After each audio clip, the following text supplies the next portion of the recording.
Well, I think there's an interesting question to answer that question.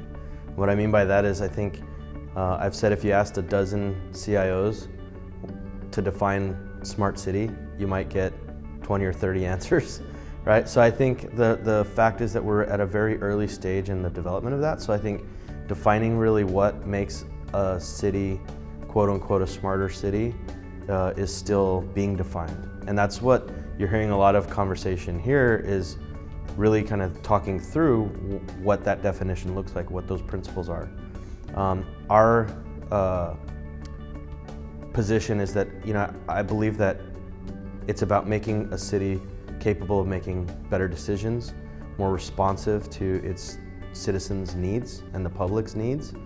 And so I think that comes from, pervasive connectivity that enables things like, digital government and data-driven decision making. So I think, to me, those are the core elements, but there's still a lot left to be defined between that and, an operating model. Well, part of it is, the call of the public, right? The public is pretty consistently asking us to do more with less. I think you also have a public that is developed a different expectation of service, mostly driven by the private sector that has been doing really great things with technology. So I think those things kind of combined have led our constituency to say, you can do more, and you should be servicing us in a way that's consistent with the best, service companies in the world. And that's led to us, I think, really inspecting how to make that happen. And so I think it's ultimately kind of been branded as this smart cities thing, but that, like I said already, that means a lot of different things to different cities, but I think we're all responding to the desires and needs, quite frankly, of our constituency. So we're spending a lot of time talking about some of the fundamentals, broadband for everyone in San Francisco, and digitizing our government for the purpose of being equitable and accessible as a service organization to the people that need service from us the most.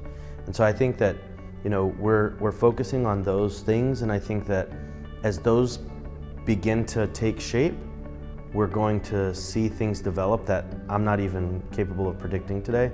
So I've said a lot very publicly that I think when a community becomes hyper-connected, we're going to see that trigger a new sequencing of innovation that is really hard to put your finger on today.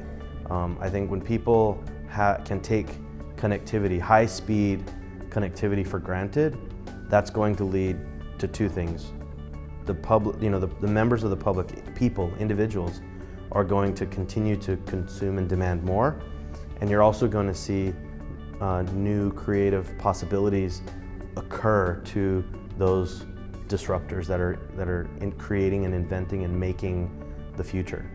When those two things intersect, you get like a Moore's Law effect to the public, where things will be getting 2 times better all the time while they're becoming, some order of magnitude more efficient to deliver.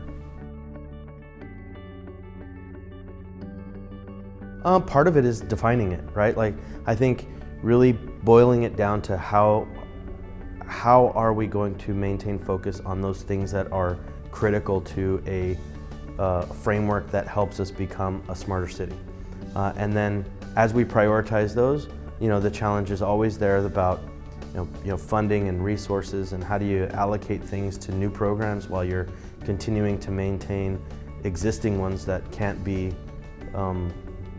removed before you've got a better alternative. So that